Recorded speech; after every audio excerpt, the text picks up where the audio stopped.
Friday, February 20th. 3 cards for the energies in play today. Let's see what's up. Card number 1. And it's the 5 of Swords. Ooh, a lot of potent energy in this card, starting with the color scheme, just these deep, saturated colors. There's been a disruption in communication. The swords indicate intellect, discernment, the slicing through of illusion to get to the truth. And we can see that the 2 people in the background are either walking away from the fight or they've been defeated, whereas this figure in the front has custody of the swords. I get the sense that linguistic weapons are being removed or disempowered in some way.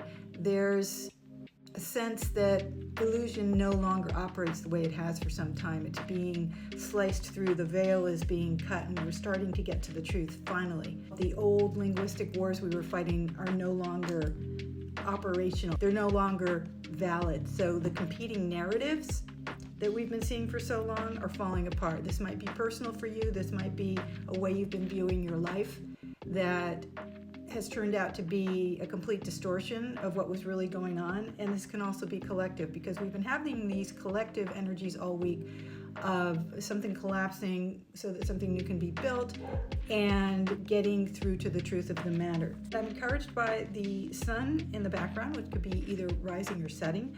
It looks like it's setting just based on the colors here. So a phase coming to an end. There's going to be a pause. We had that pause the other day.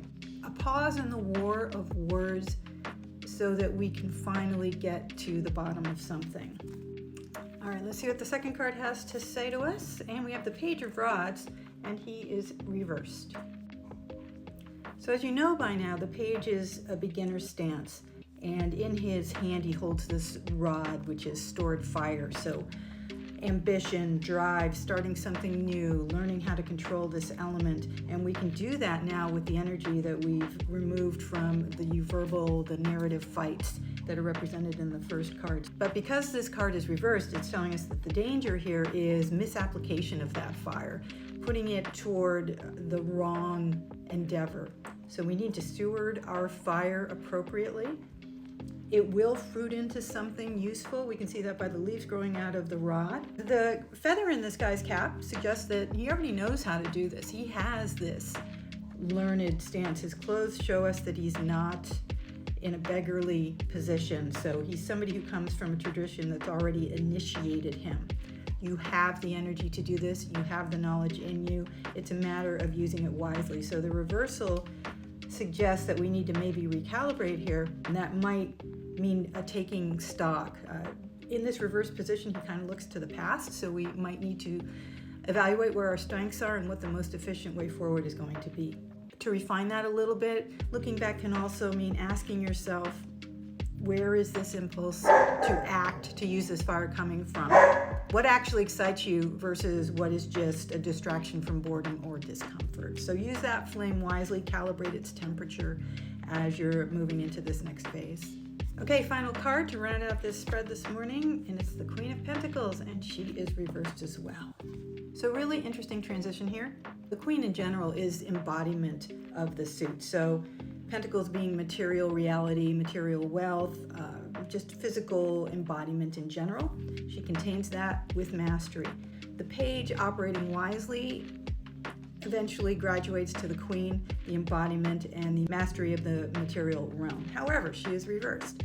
So we need to use these resources wisely lest they fall out of our hands. And I'm always amused by this overly pointy crown on her head. So there's a lot of pointy intellect there. It kind of echoes the swords in the first card. And you'll notice this color scheme, I'm always amazed by this. This color scheme across the 3 cards is consistent, pretty consistent. A lot of yellow in it. It's not stormy. It's not bright and sunny. The sun's not overhead. This is very much a twilight phase, an in-between phase of recalibrating everything so that mastery can happen. And when that happens, the Queen will then be able to flip upright and look to the future. You see that her gaze changes to read in the other direction when she's upright. So when the Queen of Pentacles flips, the issue is almost always stewardship. Not money in the abstract, but energy in form. So food, sleep, boundaries, time, the actual lived substrate of your life. The 5 dismantles narratives, and then the page tempts you toward a new flame, but this reversed queen is saying don't mortgage your nervous system for a premature bloom. Because that oak imagery across the 2 cards is significant. Oaks are slow growth. They can't be rushed, but they are incredibly sturdy. So we do these things in the right way. We approach our mastery with discipline and a lot of mindfulness. Then we can eventually work our way into the queen's stance. So she doesn't rush, she grows, and she does that by stewarding her pentacles appropriately. So to sum it all up today, we have these in order.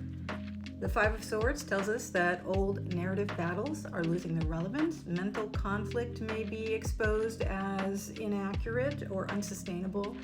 And so we're going to take a pause in this war of words to recalibrate. The Page of Wands tells us that that freed energy needs to be carefully directed toward the right issues.